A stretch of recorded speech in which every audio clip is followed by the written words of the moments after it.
Do we really agree that the formation of EBUBE-AGU security outfit will actually affect the ESN security outfit? And what will become the fate of NNAMDI KANU at the end of the day? How will NNAMDI KANU feel if this should happen? Let's see. Is NNAMDI KANU a terrorist or a freedom fighter? That is one of the questions that many people find hard to deal with whenever the subject of NNAMDI KANU is being brought up. Some persons have linked the IPOB leader to the Boko Haram leader, Abubakar Shekau, saying that there is no difference between the two of them. Both of them have the same mission of promoting terror in the country. In 2017, the federal government has proscribed the IPOB group and labeled it as a terrorist group, which means that anyone that engages in IPOB activities will be regarded as a terrorist. That means, with the proscription, NNAMDI KANU is a terrorist as far as the Nigerian government is concerned. Yes, which is true.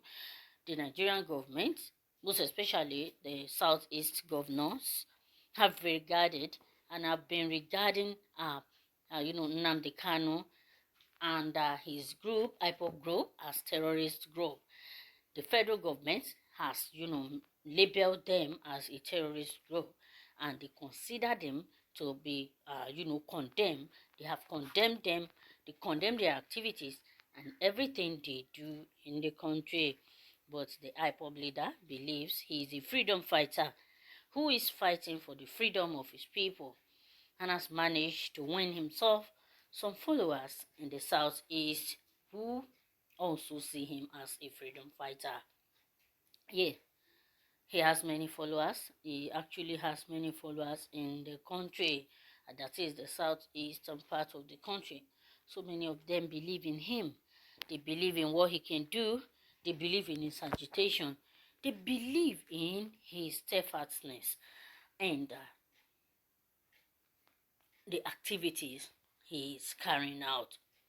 In December last year, NNAMDI KANU set up the Eastern Security Network, which he claimed was to help in combating terrorism and Fulani attacks in the southeast.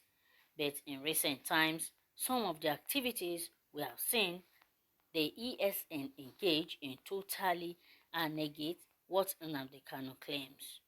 The ESN operatives have been linked to attack on security agents in facilities or in the southeast, and some criminals had been arrested in the past who confessed to have been members of ESN and how they attacked and killed some security agents.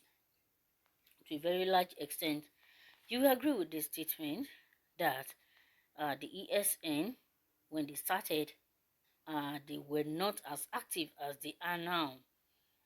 Now, they have been accused of allegedly attacking police stations and other government, facilities in the country, which has really made so many people and the government, the leaders, to be disappointed in them and consider them to be actually the terrorists they named NNAMDI KANU to be. We have also seen cases where the Nigerian military launched attack on forests in the region in search of the ESN members. That shows the ESN group is illegitimate. Yes, we have been hearing that. They are illegitimate because they are considered to be illegal group. What NNAMDI KANU, the channels which they are supposed to pass through before they will be considered as, as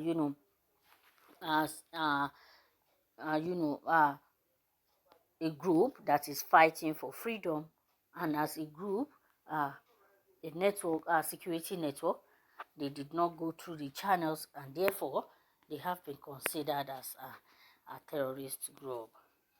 But yesterday, this outfit set up its own security outfit, condemned, codename rather, EBUBE-AGU, which they said will help incumbing the insecurity challenges in the Southeast, and they also ban open grazing and urge security agencies to implement it. It is believed these moves will address the insecurity issues in the region. Okay, the Southeast governor recently gathered themselves to form their own security outfit, which is called EBUBE-AGU. The EBUBE-AGU is to see to the protection of the people and to see to the protection and to the to monitor the activities of the vigilance in the country, and also to combat open grazing, to ban open grazing in the country, in their region. It is believed this move will address insecurity issues in the country, but we are still yet to see their activities. We are still yet to see them in actions. Wow. Okay. So, with the formation of EBUBE-AGU, the question now is, what happens to NNAMDI KANU's ESN? ESN does not have a backing of the government, but EBUBE-AGU does. And EBUBE-AGU is now here to do what NNAMDI KANU claimed ESN was set up for. Wow, ESN does not have the government backings, but EBUBE-AGU does. EBUBE-AGU, the governors are solidly behind them, just like Amotekun, organized by the Southwest governors, and now EBUBE-AGU is set up by the Southeast governors, and they have the backings of the government. Meanwhile, the ESN does not have the backings of the Southeast governor. So any right-thinking person will expect NNAMDI KANU to dissolve with immediate effect and give EBUBE-AGU the chance to work. But will he do that? That is when we will know what his secret motives is for setting up the ESN. Wow. I hope this is not going to turn to something serious in the country, because NNAMDI KANU, we all know, and his followers are so strong, they are so focused, they are so serious about the ESN. They are so determined, they are so strong that they cannot give up. They cannot give in for the EBUBE-AGU to take over their ESN. Why? What will it take the Southeast governors to call the ESN, approve them, engage them, and even add to their numbers? That is, add the EBUBE-AGU to them. They can even go to the extent of changing their names, their formation name, and change it from ESN to maybe something better, so that peace will just reign and everything will go on smoothly. NNAMDI KANU, we all know that he will never give up, and he will never concur to the suggestion of him dissolving the ESN for the EBUBE-AGU to operate. If NNAMDI KANU does not dissolve the ESN now that EBUBE-AGU is here, it means he has mischievous motives, which is not to combat insecurity challenges in the Southeast. You see? He will be accused of many things.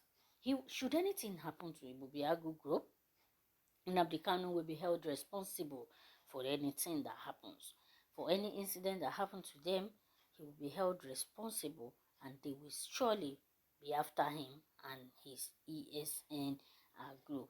Many people often opine that NNAMDI KANU set up the ESN to promote terror in the Southeast, and the formation of EBUBE-AGU will help reveal more of his intention. Well, he might have so many intentions. Well, we shall keep our fingers crossed to see how things unfold. Whether NNAMDI KANU will give up and allow the ESN to join the EBUBE-AGU, or dissolve his ESN for EBUBE-AGU to take over the southeastern part of the country's security. Thank you for listening, and I will see you on the other news. Don't forget to subscribe to this channel. Bye for now.